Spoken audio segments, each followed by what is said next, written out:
with this bigger system, with more connection, we actually have more niches, more falsification. For everything that gets streamlined, we have 1,000 other things where it's changed into a giant spectrum of options. Hey, humans! Welcome to Demystifying Science, the most distant and far-reaching broadcast in the infosphere. Today, we sat down with Isaac Arthur. By day, he's a dutiful civil servant who works on the voting infrastructure in his home state of Ohio. And by night, he's the host of a regular YouTube series on science and futurism, which you can find linked in the description. He's released more than 300 videos, all of which are incredibly detailed, vividly beautiful, and well thought out.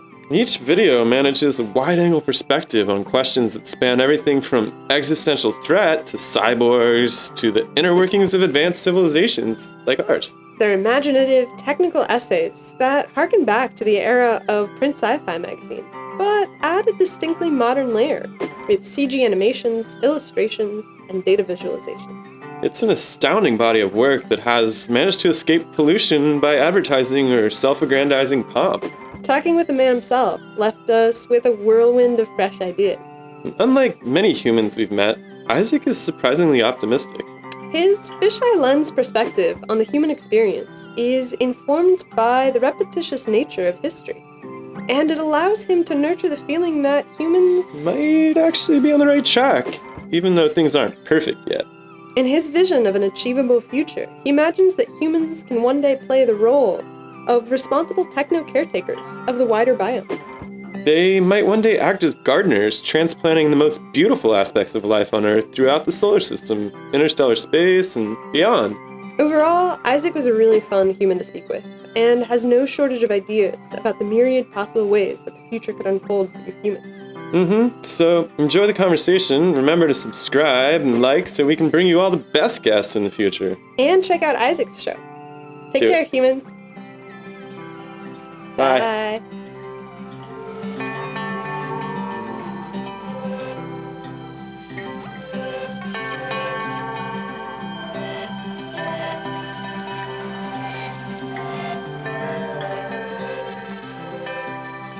Well, hello. Hello. So you're a futurist. So I am. What does that mean? Well, it's kind of a bit of a loose term. Generally speaking, you would say it's kind of like being the modern equivalent of a seer or oracle. You hope to be right 51% of the time. There's a lot of future ahead of us, and we try to make some decent guesses as to what will be seen in the future. And how do you make your guesses?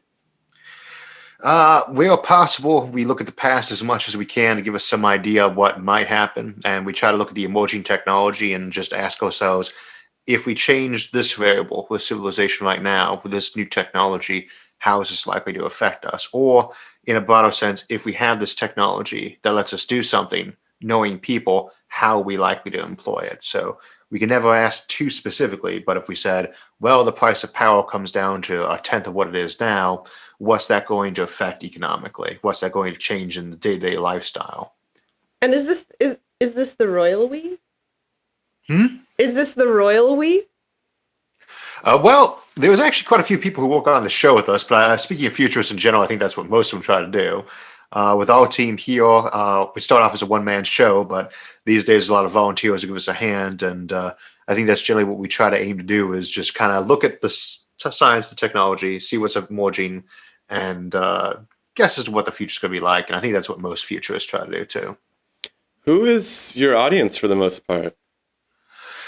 Well, they're all over the place on, I would say, every continent, but I don't know if anyone watches in Antarctica. Maybe someone does in McMurdo. There's about 500,000 subscribers these days, or 600,000, and a lot of other folks who aren't subscribed or watch too, and they run the gamut demographically, but I think the thing that's probably most common is everyone likes the science aspect of it, and a lot of them into science fiction too. We do try to play to that kind of theme and flavor, because so often with science fiction, we get a first good look at what the future might be like, or at least we get the questions we should be asking. So these are mostly people in the general public on Earth, right? You're not advising decision makers and policymakers and things like that directly, right? They probably could Most of be. the audience are regular folks.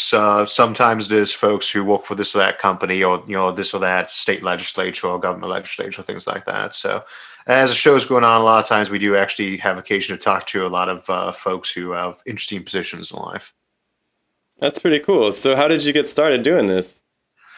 Um, I mean, I guess I've always had a very heavy interest in both science and science fiction for that matter too. I studied physics when I was in college, and that gave me the basic grounding scientifically. Stuck around for grad school for a while, then left for the military for a war we were having at the time. And when I came back, I got involved in government, local affairs, and just policy in general. And I kind of missed the science of it, so I hung around with a lot of boards that were talking science or science fiction, and I often got asked science questions by this or that writer, and I got so tired of repeating the answers that I decided, hey, let's try just putting them all out in one, essay or video, and I put it up on YouTube, and uh, it emerged into a show. Well done. Indeed. So what is your time working on policy? How has that crossed over with your studies of science fiction, and what have you learned about what we might expect for humans to develop in their future as they move I, out?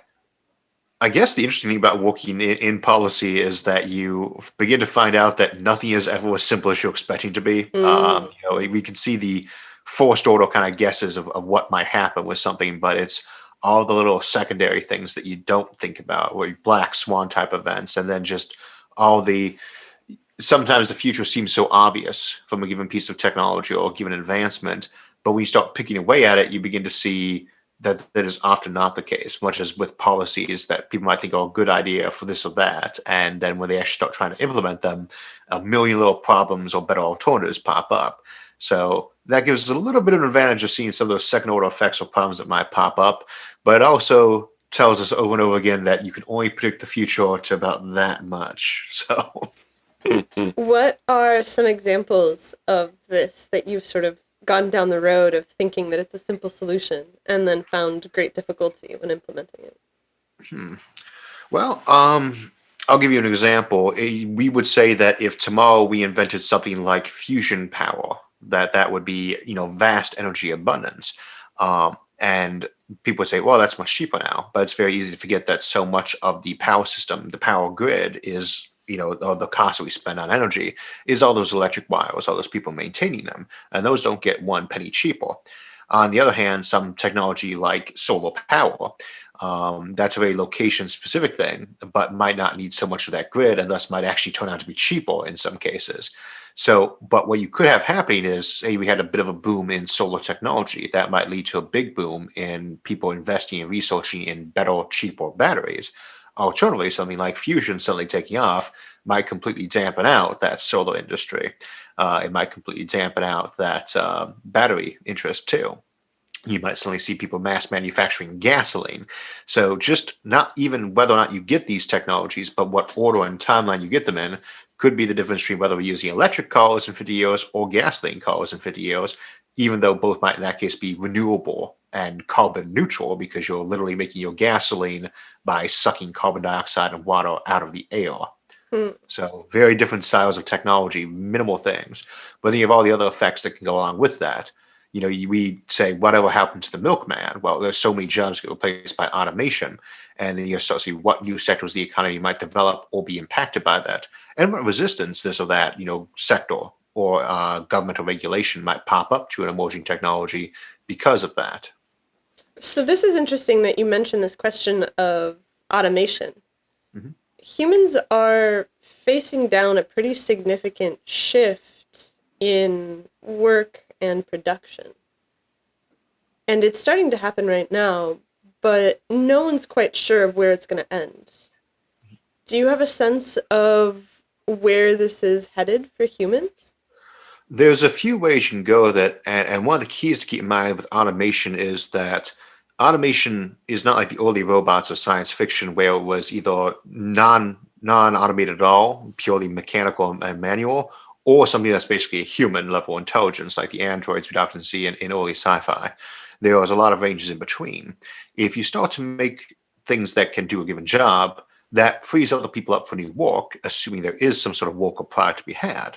At the same time, you also increase the overall standard of living. On the flip side of that, though, if your machines get smart enough, they can start doing human tasks. And that's a big worry for people. But one has to kind of keep in mind with that there are certain tasks they can't really do unless they are essentially human. Mm. And once they are essentially human, it's not automated anymore. A very smart artificial intelligence probe is not an unmanned probe. It's just not a human probe. It's got a person on board. So that could become your new clientele and base. And I think in many cases, what we'll see is at a certain point, when you have all those people available and they have need for both an income and a purpose in life, that there will be certain tasks, but we just don't choose to automate them because it has no net real benefit to civilization. But that's still a pretty long way off. And there will be a lot of trying to fine tune that for minimum disruption and best gain. So it's going to be one of those big challenges we'll be facing in the next couple of generations. And what is the impact on all of this automation for humans getting resources, right? Because you guys have jobs right now where you get paid for services. Sure. Those jobs are not the jobs we had a century ago or 2 centuries ago. 2 centuries ago, 90% of the population grew on a farm and raised a little bit more food than they could eat themselves and sold that for certain trade goods. The 10% of the population that was specialist in some fashion. 3 centuries ago, there weren't even jobs at all, it seems like. Well, in some ways, yeah, it really wasn't a job. It was a complete lifestyle and one you were almost born into, even in places where there was not a caste system, which has been fairly common throughout human history. Now, those are still jobs, but a lot of what we think of as our modern concept of job, that's a bit of a modern flavor. This was what people did from daybreak to dawn or whatever it was just what they did. And that's not what it is like these days. And we forget sometimes that changes our orientation on these things a lot. Even concepts like money, which are very through time. We use money for pretty much every transaction these days. In the past, it was really only used for relatively large transactions at a non-local level. Everything else was kind of barter trade favors, not even this for that, but I need X, you supply X, I'll get you something to pay you for that. Whether it was a little bit of my time working on your field or farm, or whether it was a particular amount of goods, or it could be coins, but for the most part, they won't trade them. Nowadays, it's become the completely fungible asset we have now. But that can shift with time. More resources in general means somebody has to use those resources. So we worry about everyone becoming unemployed, but when we should be worried about that too, because even if everybody's got all they need in terms of food, water, things like that, that does not necessarily mean that they are, feeling well because they might not have a purpose. So a lot of times we talk about a post-scarcity society, one that's so automated that everybody has everything they need. We have to say, well, what do they need? And we'll turn to things like Maslow's hierarchy of needs as an example of what that would be. And the bottom rung are those things that we usually associate to post-scarcity: food, water, sleep, all these basic physiological needs are satisfied easily, not necessarily without any effort at all, but easily. They don't really generate much anxiety of getting them. Then you have those next higher levels, things like friendship, things like finding a mate, a partner, a sense of purpose in life, self-actualization, other levels of the Maslow hierarchy pyramid of needs. And some of those are not solved by having vastly more resources. Some cannot be solved by having infinite resources even. And we don't seem to live in a universe that has infinite resources. But other ones, for instance, if you have problems finding friends in your local community of 100 people you grew up around, now with the internet, you might find it much easier to find people who share your more abstract interests or who put a value on something that you do that most people don't necessarily do so. If you're in your local community, nobody cares about your great love of growing the best orchid ever in your garden. There are a million people out on this planet somewhere who are going to say that's the coolest thing ever. And so you get that satisfaction going on. So it will be a big challenge to find purposes for people in life, but that is fundamentally what we're hoping the automation will help us with too, is it removes day-to-day jobs, but hopefully allows people to replace them with what is best aligned to make them more of, in loose terms, themselves, what they really are aspiring to be. So how do you imagine that folks on Earth are able to get basic services or basic goods like food and shelter if they're not earning because automation has replaced their jobs?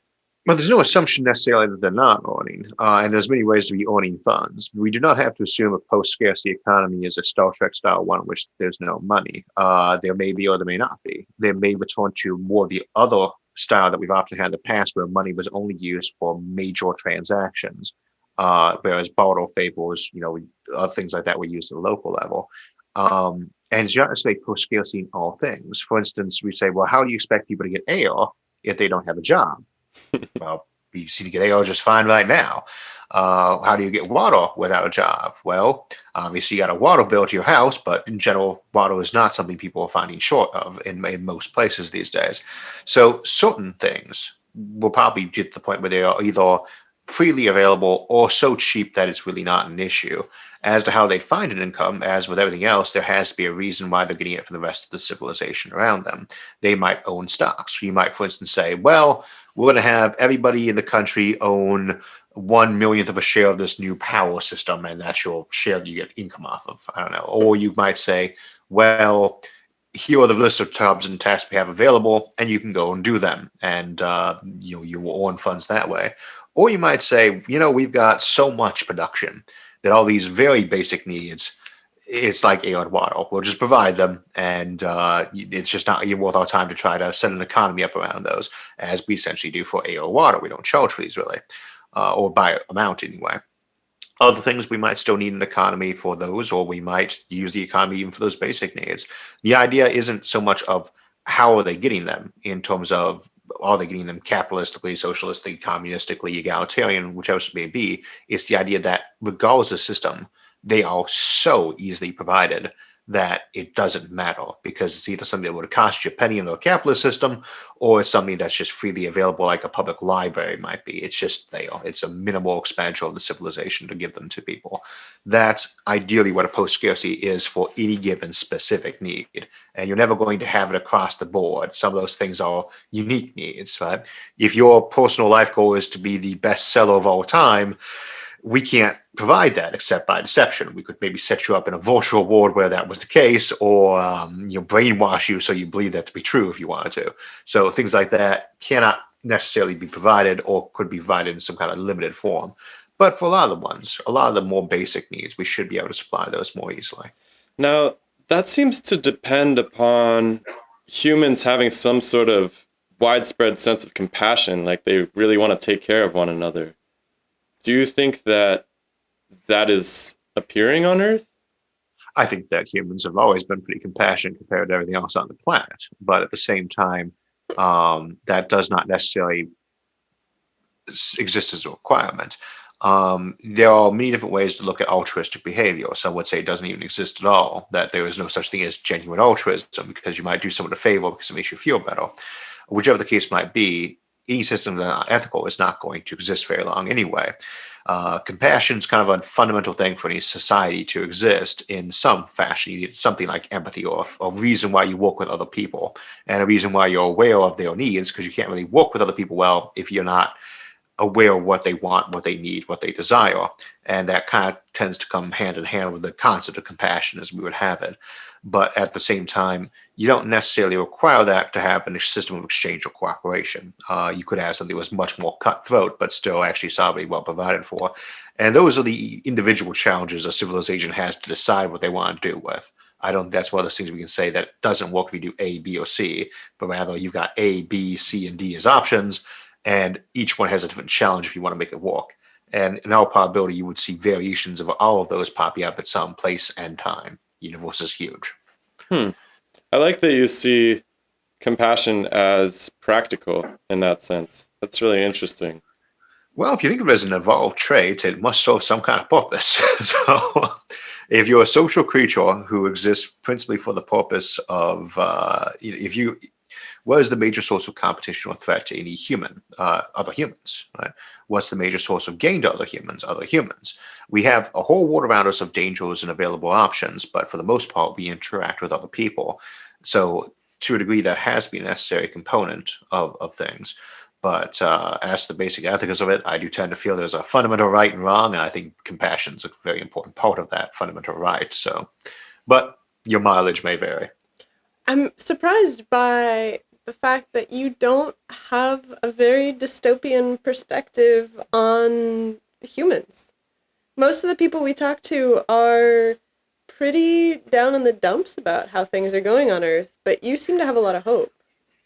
I think that in any given generation, there's always new challenges. And if you look at it historically, for at least for the last century or so, you've always had a large number of people who have felt that the world was about to come to an end. And I think that in sometimes you have to be kind of careful there because there's always things to feel a little bit dismal or depressed over. But a lot of times, the reason why they think that everything is getting ready to come to an end isn't because they think that they themselves are stupid or evil or anything else like that. It's that they tend to look around their fellow man and say, most people I know are morons and they don't care about anyone else but themselves. And I think that that's what gives them that pessimistic belief is that that's what they're seeing. I don't generally look around my fellow human beings and see them as stupid or moronic. Or rather, I should say some people think 90% of the population is stupid or moronic. I say it's 100% of the population, and we all forget what time of day it is. Sometimes we're all morons. Sometimes we're all lacking in compassion. But I've never met anybody who didn't have the occasional good idea or who didn't have some good thing that they did on that they were focused on. And a lot of times what people are missing there is that they're just not approaching the same problems. They have other things going on they're looking at and say, why don't you care about this issue? And the person says, well, I do not particularly care about that issue as much. I have these other ones I care about. Why don't you care about them? You all focused on saving this forest. I'm all focused on trying to get these folks fed at the soup kitchen. And that person over there is focused on trying to teach kids science. And that one over there thinks it's very important that we get more music out in people's lives to bring them joy. We all have our focuses and they don't always align well. But when I meet and talk to individual people, I very rarely find anything to be pessimistic about that person. So I see what probably generalizes to everybody else too.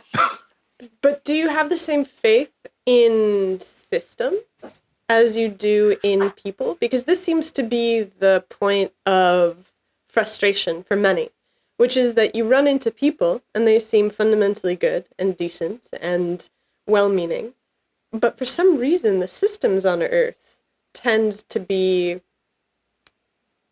Do you mean institutions, Quinn? Institutions and structures. These large things that are they have emergent properties, right? Yes, It's like that's actually a very good point to take on. They're almost a hive mind sometimes. Yeah. You can have an organization that has no conscious mind itself, but it has its own personality to it because everyone who's involved with it is focused on that particular thing, or at least when they're interacting with that group, they are.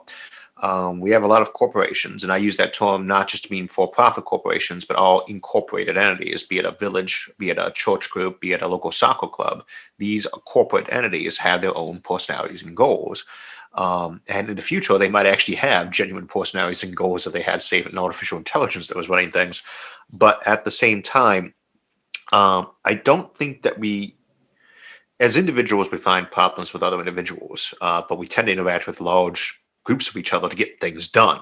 So we want to get a pyramid built, you need 20,000 people willing to focus on building that pyramid. You want to get a spacecraft on the ground, you need millions of folks working on doing that. And when they're focused on that, it can often cause them to miss other things that are important or not seem to care about things. At the same time, you can also get corruption or damage inside that system when some of the folks running it aren't really focused on that same end goal anymore. Or at least it's not their highest priority. So yeah, groups and institutions can always be a source of a problem, but you have to rely on the individual people to be able to fix those problems. And so I never really think of, a corporate entity that has no mind of its own can't really have committed anything wrong or be wrong. It's the people involved in it, their charter, their approach, that's the thing that is wrong. And so you really can't have an institution doing damage because it has no personality to do it with as its own individual sense. So it's always one of those cases where we generalize with institutions. We have to generalize when we talk about an institution, but in that generalization is often where we're making a mistake because that institution does not actually have a personality as an individual mind. It's all the people involved that do. So if it's misbehaving, you have to get to those individual people and ask them, can you alter it this way? Sorry, go ahead. So how does it become that if individual people are generally good, why are there so many broken institutions on Earth then? Like, what happens in that hive mind? Are they broken? I mean, that's kind of an important question we're bringing up. There are more people alive living a better standard of living than have ever existed in the past. And there are lots of problems, lots of injustices, although these can often be relative concepts, lots of issues. We all agree on that. But how does it stack up to a century ago? How does it stack up to 2 centuries ago? Are they really broken or in a state of repair? Some are broken or being replaced, fixed, repaired, upgraded. Some are taking their time to die off when they should be replaced. Some probably need to be revived in some cases too. But whichever the case is, when we are judging this, we say there are so many problems going on nowadays, so the future looks bleak compared to the past. That's always the question. When was the last time someone died of polio? When was the last time people died from some abstract illness that we've had on the books for centuries and has been wiping people out by the thousands or millions in previous generations, but now is an anomaly when we find it at all.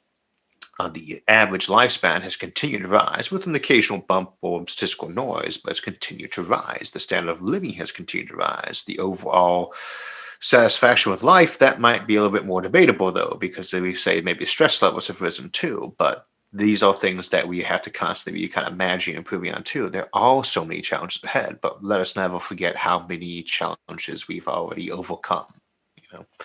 And so we say all these organizations are broken compared to what? Are we going to compare them to any number of the corrupt kingdoms, nations, governments of a few centuries ago? Or are we comparing them now? And we say, well, your hospital systems aren't whether they're as good as they should be. They could be improved. So certainly how they stack up to the ones from 2 centuries ago. We look around and we just see so much progress that we've made, but we tend to ignore it. It's in the background. It's noise. And it's good to focus on the problems for the future, but you should never overlook the previous accomplishments. Why do you think that it's so difficult for people in general to parse the signal from the noise in these cases? Well, I think it has to do with ecology. I mean, I think that what you said about the fact that standard of living is much higher and healthcare and all of these other things, certainly they're better. I think that what people are worried about right now is the planet itself. I think that that's a concern that has never really been on people's minds at any time in history before. No. That's even back in the days of the early canals, we were engaging in geoengineering as long back as we have written records, because those written records didn't start popping up till we had those dense populations along the river valleys. They've always had concerns about things like deforestation, land management, water conservation. They were very big deals, and they've often approached them in amazing ways. The dikes that we built up along things, artificial islands, roadways, canals, giant canals, irrigating entire nations. These are things we've done before we even started using the Corton calendar. This is not a new thing. The idea of localized land management has always had to expand as we've gotten to see more of the world and more of the complexity. But at the same time, they always were very focused on land management, especially given how focused they were on agriculture. So we want to be kind of careful in assuming that these aren't new problems. It's the same for so many of our ethical problems that derive from technology. So often, while the specific method is different, it's not a new issue. We might use the example of a love potion. Say, what would we do if science suddenly came with a technology that allowed you to brainwash people into loving you? And I say, how is that one bit different than the people in the past, ethically, who thought they had some sort of witchcraft-based love potion that would change someone's mind and make them fall in love with them? The only difference is that it probably did not actually work. So these are ethical issues we've had before. A lot of times, cybernetics, genetics, mind augmentation, new in specifics, but not new as concepts. And we just have to kind of look to what we've previously had in terms of solutions or problems and ask, we want to use the same solution or something adapted, or maybe if the solution wasn't such a good one. But as with things like ecology, we've always had to have a big concern about that. This is not something unique to modern times. This is not something that we've ever had an absence of. Every hunter-gatherer civilization, every early agrarian civilization, and every one that's been more complicated has had to deal with these problems. It's usually been the biggest thing on their mind.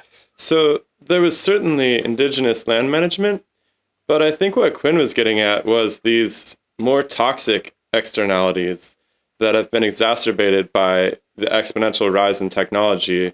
Everything from global distillation effects with pesticides to accumulation of petroleum waste products in the oceans. Or even something as simple as, let's say, the global fashion industry, where there's tons of dyes and chemicals that get put into rivers that far surpasses the scale of anything that happened in a hunter-gatherer society. I think it's And Well, it's all you about think scale here, really. scale, and then you nailed it on the head. It's all about scale. You can't really have a lot of global phenomenon and problems when you're not even aware that you live on a globe, or at yeah. least you have no idea how big that globe is. But they certainly had all sorts of issues with wild toxicity in previous cultures, probably even from the dyes. They often used to think mercury is the best thing in the world to work with. So and it takes time to learn all those things, but a lot of times it really is scale. We have the ability to build things so much vaster in scale than we used to, while at the same time, our capacity for intricacy, specialization, and just kind of the ability to do things at a very small and precise scale has also risen. So, on the one hand, it's a much bigger area to work with, and you have so much more to work with. On the other hand, you can also get much more into those little fine details. And that might be the reason for so much of the additional stress is we have so much a bigger idea how big everything is, Mm. and also how much detail there is in every single drop. When we look at the painting, it's no longer a small one on the wall where the dots are very tiny. We now can look into almost the atomic level on that painting, while at the same time that painting covers a football field. So, Mm-hmm. but as the problems we're having now, they are different. They are bigger in many ways too. But at the same time, they have the same fundamental thing going for them. They are solvable. And in many ways, the problem is that so many of the solutions are not things that people can easily understand personally without specializing in it. And they really can't anymore because everything is such a complex supply chain. You cannot know everything there is to know about any one given field anymore, let alone everything that's involved in one major project. So I think that causes it to often feel like it's overwhelming. Whereas something like a canal to bring some new water into the town, everybody can get that. Mm-hmm. Hmm. So speaking of scale, I hear that you work in the democratic system. You're working on part of the election structures. Mhm. What are the challenges to making democracy function on a large scale? Because obviously there's more humans now than there ever have been. In a world that's approaching what I think they said it's going to be 8 billion by 2023, Wow. and around 350,000 people in the United States. We're still waiting on the next census. I work in the election system for Ohio, one of the bigger states, but one that's fortunately always put a big emphasis on trying to make sure the elections are very transparent and accommodating to the population. This year has been a big challenge because we have so many shifts from the COVID threat as well as from as every time we have a presidential election, there's a big new focus and new changes. Every 4 years, there's no repetition because technology and society changed so much in just Mm. 4 years. So what we've mostly been trying to do, where we can locally, is increase the number of options available to people to vote to make it easier for them to get registered, to get their ballot in. But at the same time, to do that in a very controlled fashion because you want to maximize people's opportunities to do it while maximizing the trust and security of the system. And so you very carefully add options where you can that do the most good for the minimum disruption and with the maximum security on it. So we faced, prior to the virus, we were very worried about cybersecurity, elections being hacked, as well as the perception they might be hacked. One of our biggest concerns was that most boards of election have like a Facebook page or Twitter account they now use to let the public know what's going on. This, of course, is in no way tied into their election system. It's just where they post news at. And usually Mm. security was very weak on that. Someone could hack that, say something about how the election was going bad, and everyone would assume that, oh no, everything's getting thrown into chaos, when all they did was just hack a minor page someone occasionally updated. Um, those are the little things you have to worry about because there's that perception and trust issue, and you have to focus on that. And of course, the best way to have a system people trust is to have a system that is trustworthy. Right. And it's really interesting that in addition to the structures side of the election that you're working on, there's this idea that democracy requires individuals to have information readily available so they can make decisions. Otherwise, there's no real stability in that decision making. Sure. There was one of those examples of things we often add in as a requirement for a true post-scarcity civilization is they have to have a lack of scarcity of information, and the Mm, information has to be valid and true. But of course, there's always that question of how do you even confirm the information you're giving out is true if everyone's a good actor? And of course, there are always people who are not good actors, or at least they are being deceptive for what they think is a good reason. They might think they are lying for a good cause or simplifying things for a good cause. So trying to give everyone access to fair and honest and open information is not just a question of actually making sure they only get honest information, which is not something you're ever going to be too successful with, but also making sure the importance, priority, and framing of that information is honest and fair. Well, a lot of Um, the information comes from institutions right now, right? Like news agencies or sure. even What's even amazing about influencers. Yeah. nowadays is how individuals, small groups, or one or two people, or even just one person by themselves can become a source of information in a purely, international way. I start off with very modest intentions of just letting a few authors know how to better write their stories realistically. And with that, it was a couple of years before I had any volunteers or help on the show at all. And until then, it was a one-man show, but it got out to millions. That is a new thing that we haven't had for a long time, or at least haven't had to the same degree. Authors could have to write a book, but they'd go to a big publishing house so to get printed.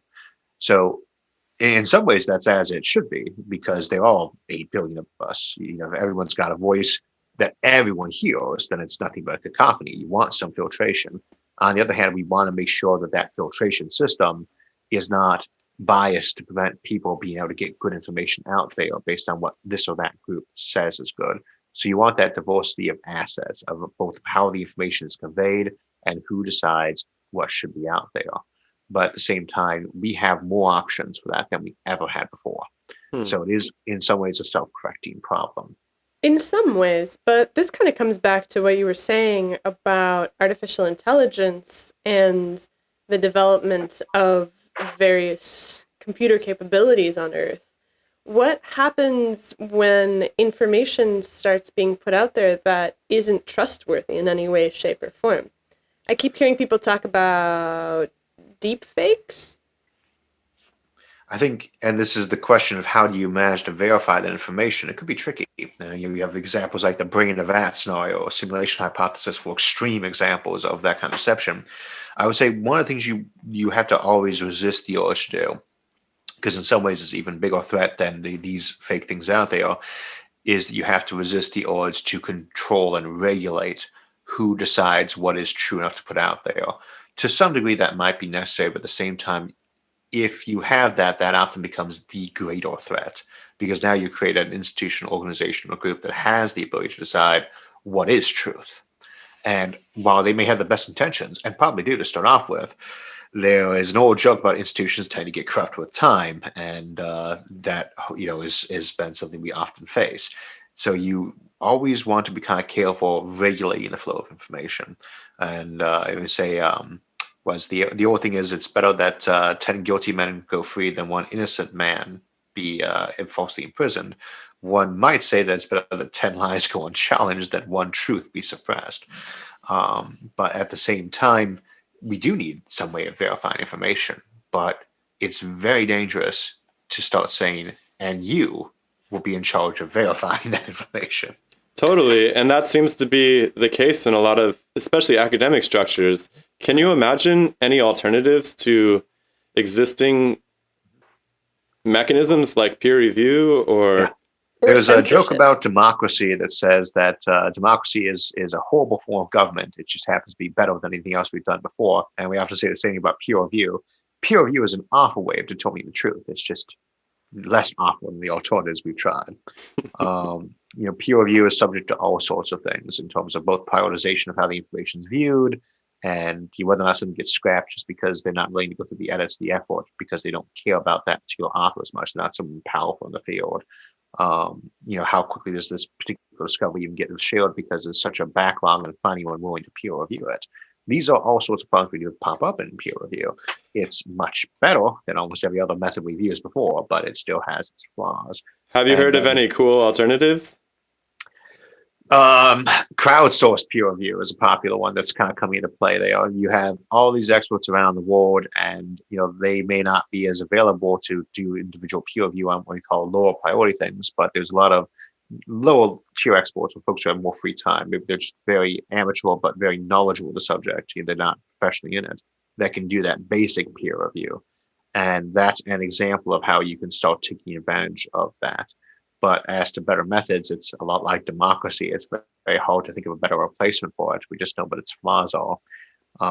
And it's an example where diversification of method is probably such an important thing. You almost always seem to have some kind of flaw, loophole, problem in any given system. One could even joke about Coutel's completeness there about that. But at the same time, you have less of those when you have that diversification, when you have those checks, balances, and alternatives available. Even if one system is a little bit better than others for some things, it's often good to have them. Let's say you've got 5 types of power: solar, wind, water, fusion, etc. And one of them is the cheapest. It is literally half the price of the most expensive of those alternatives, and the others all fall in the middle. You still want to use all 5. Maybe Hmm. you use one mostly, but you want to have all 5 available. In some places, it's just natural tendency these things to be a little bit better for a given niche, but it also means you have less of a jugular vein.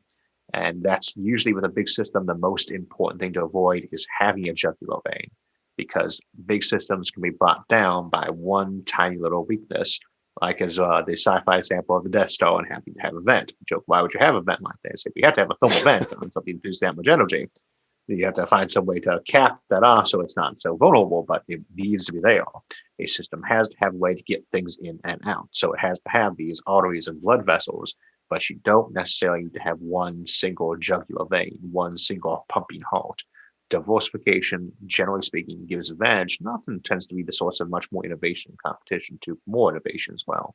This kind Hmm. of comes back to something you were talking about earlier, where you were mentioning artificial intelligence and the sort of the promise that it holds, Mhm. but also mentioned that it needs to be handled by a human. You know, there has to be somebody around who's sort of manning it.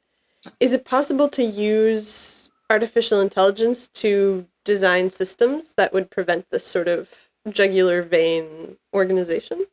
Quite possibly. I mean, the fundamental thing about artificial intelligence is that it's intelligence. So anytime you can, and anytime the question is, could we ever solve this by thinking about it?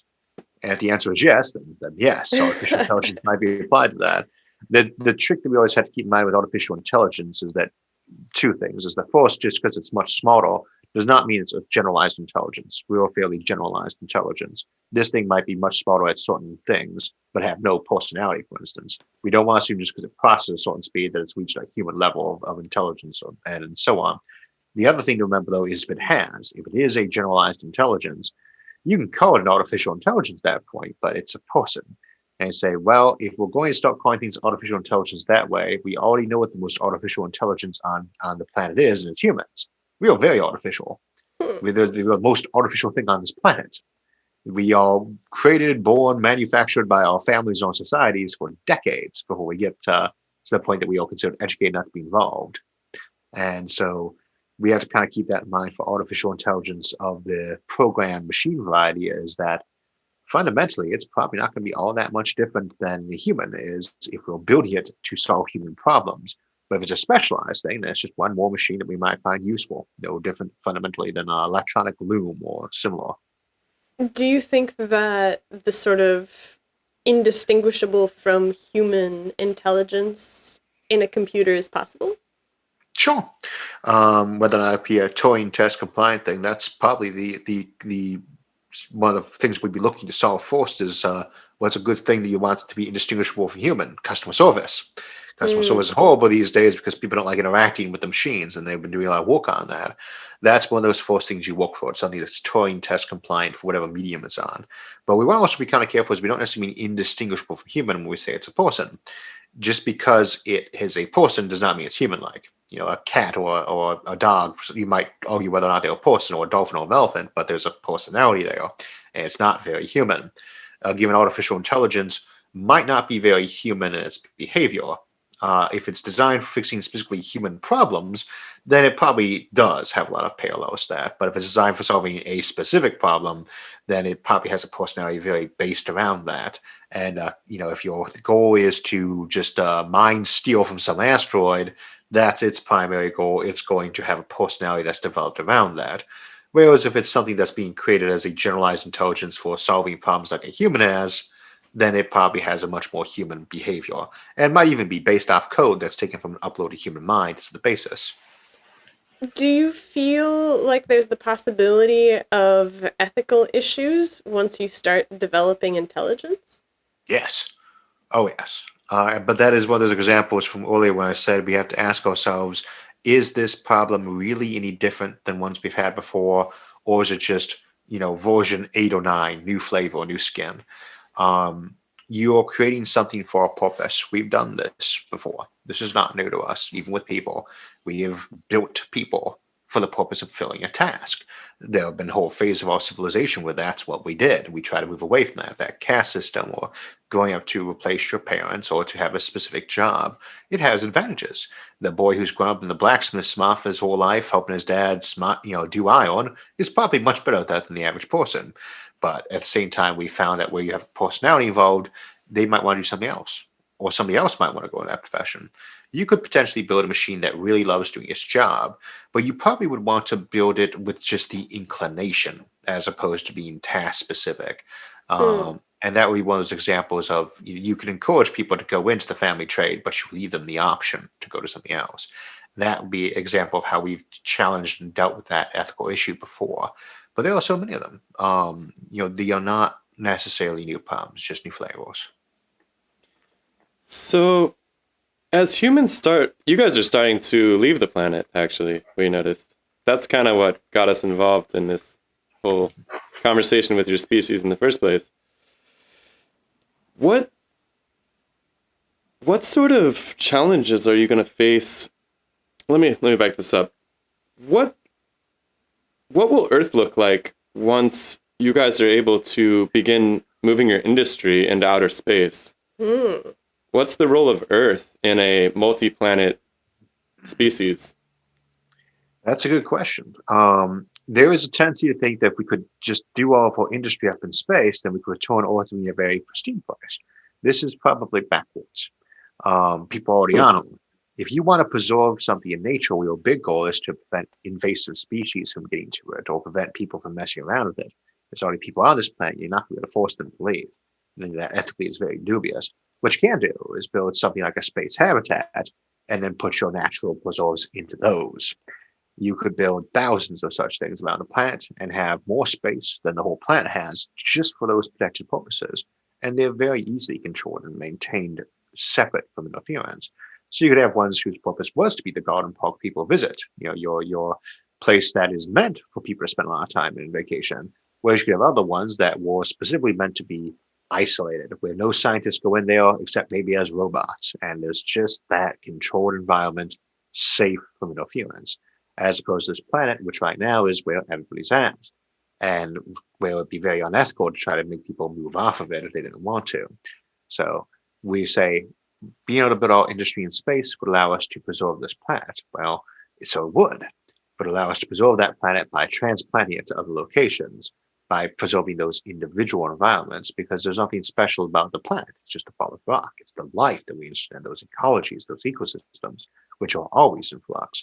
We would want to be able to preserve all of that by spreading it out and putting it other places. Some places to be adapted to new worlds we'll live on. Sometimes the garden parks we might maintain for us to visit. Other times the nature preserves that are automated and meant to be not touched by anything with a brain. Only those things to oversee and maintain the facility. You give yourself more options.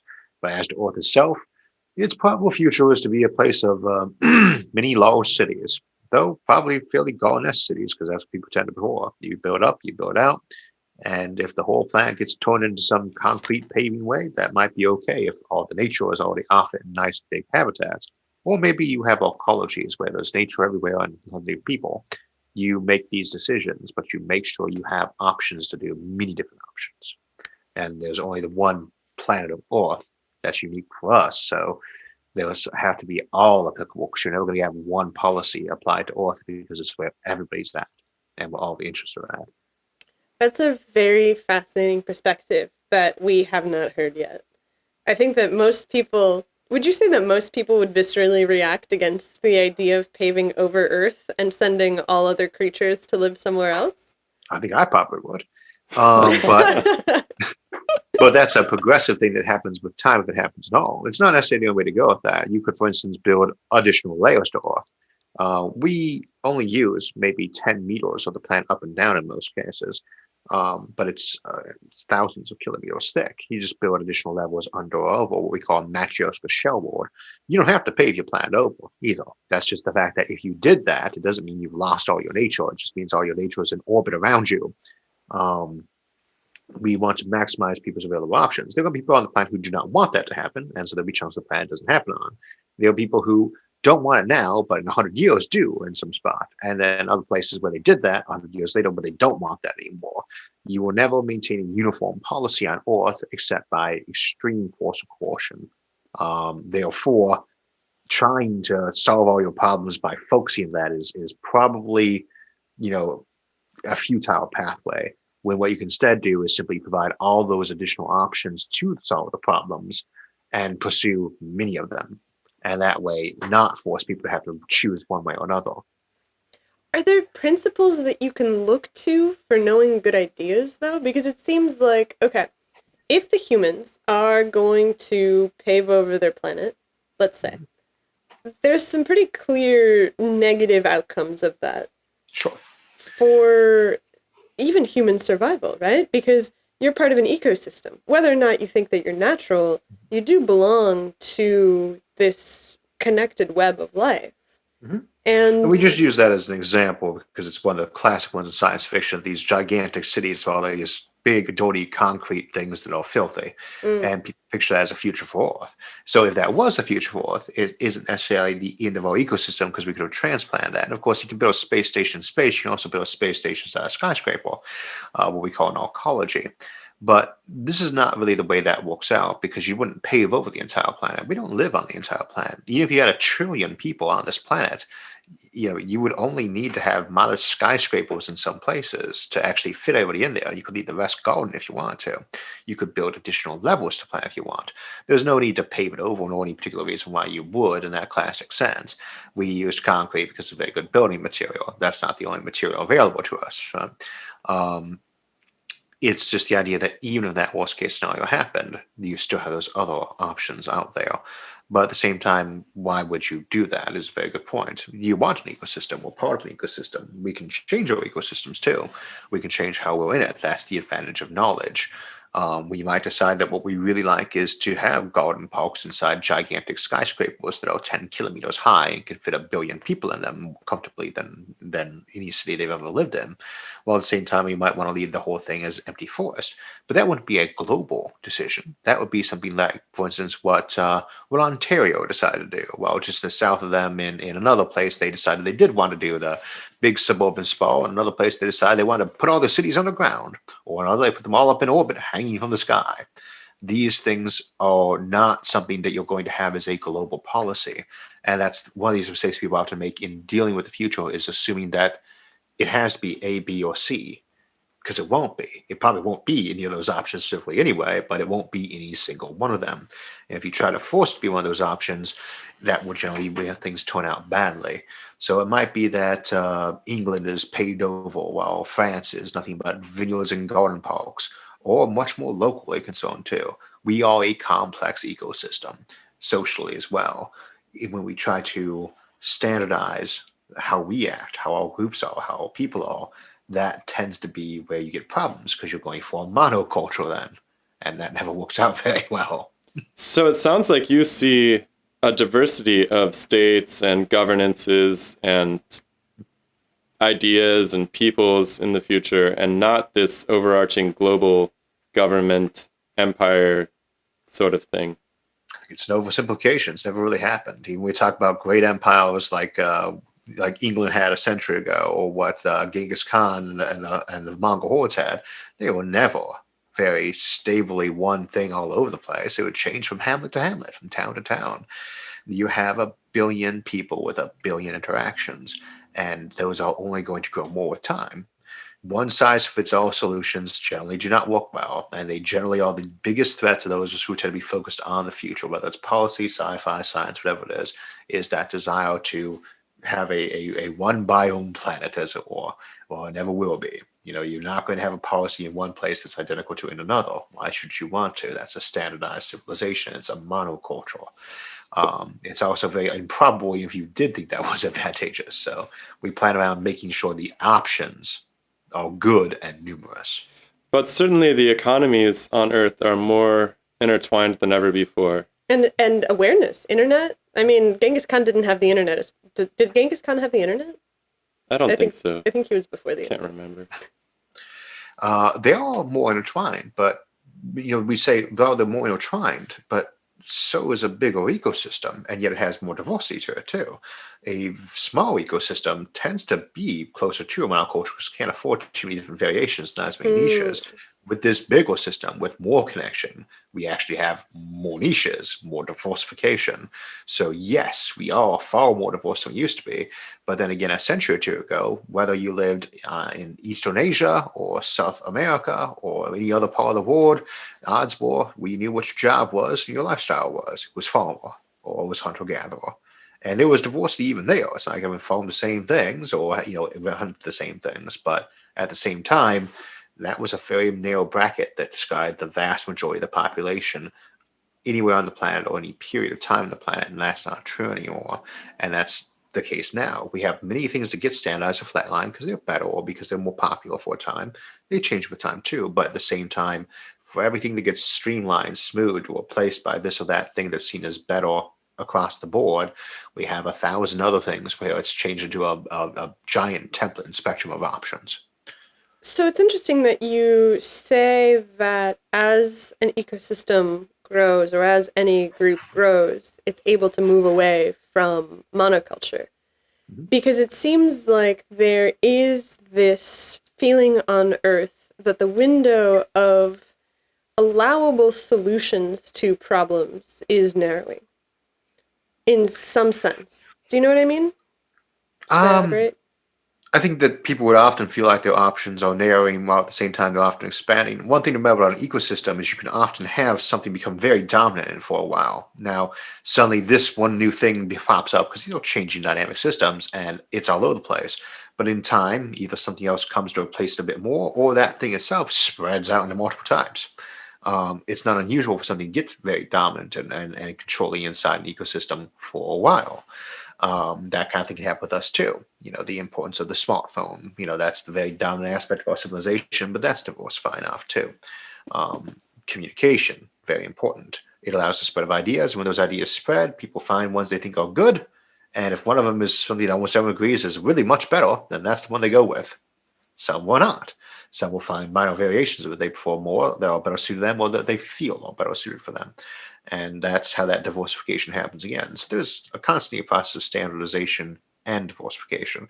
They're not in contradiction to each other. But as to people feeling like their options are more limited, it's something we might want to keep in mind is that's not necessarily true just because they feel that's the case. But two, at the same time, maybe it's just that they are more aware of all the problems and they're only being transmitted a relatively set number of solutions because some are much easier to convey or have gained more inertia to be discussed.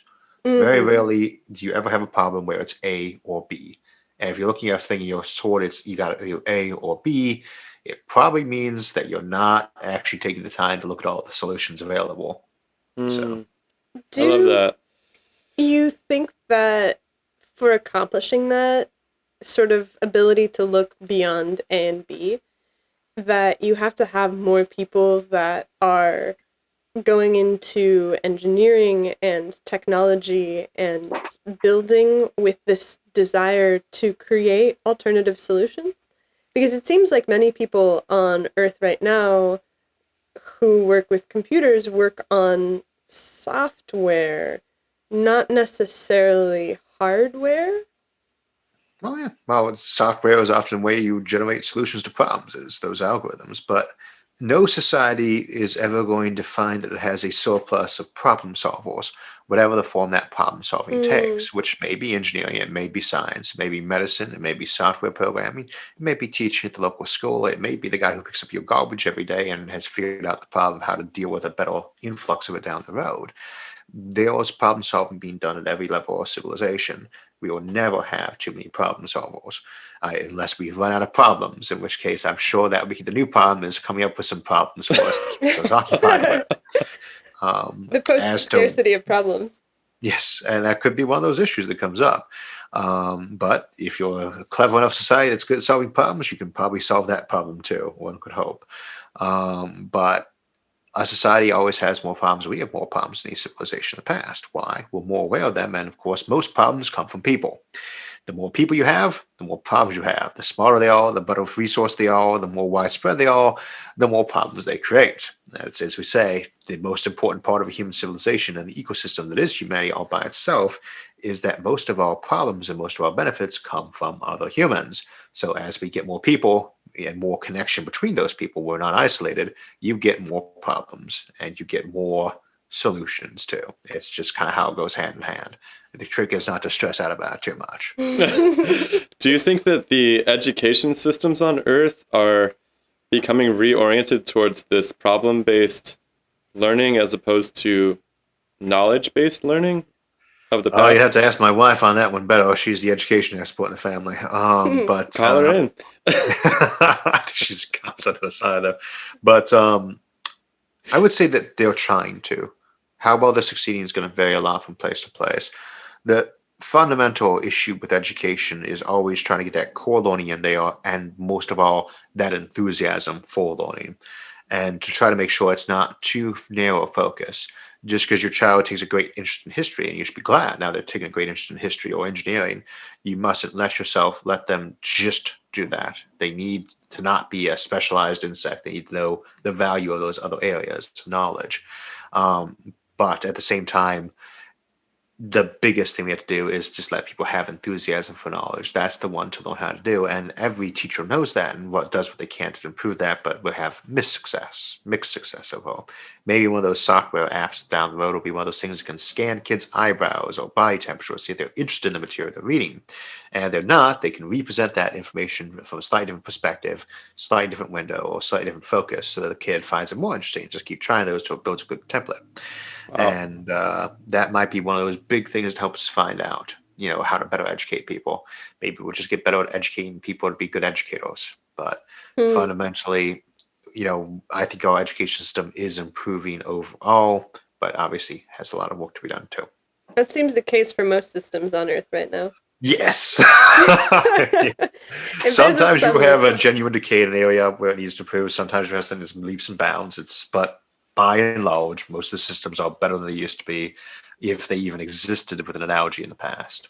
I like looking at these systems as having a natural sort of cycle of decay. It's like the forest also needs to be turned over in order for new things to grow up into it.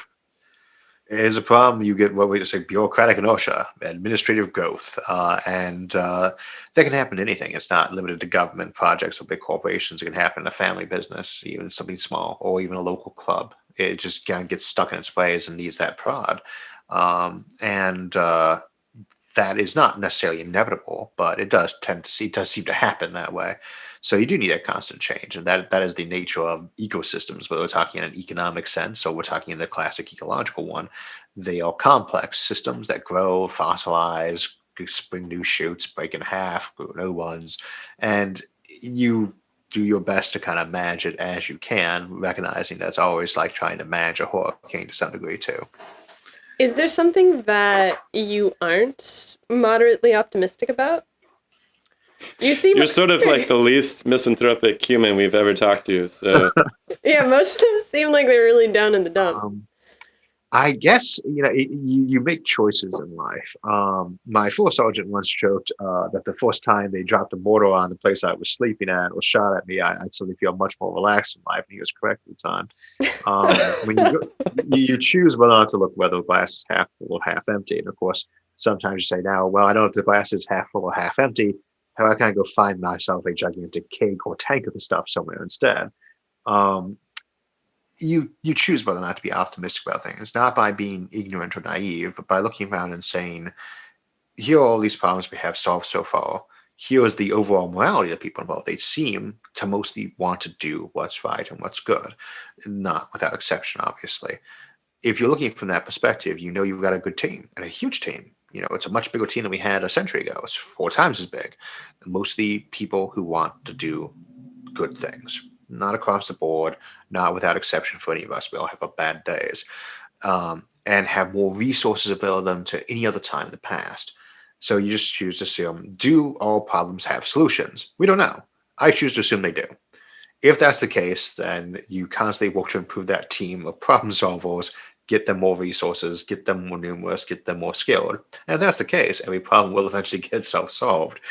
Not always in an ideal timeline, not always in the best way, and not always without accidents. But if you're taking that perspective that every problem does have a solution, or that if it doesn't, then there's really no point to worry about it. It can't be a problem if it doesn't have a solution, even it's going to crush you, right? If you take that perspective, it's a lot easier to look around the world and say, well, we're getting there. And every new crisis is an opportunity for some things too. This last year has been very hard for a lot of people, but we have seen amazing innovation in so many things. We've seen amazing progress in so many things.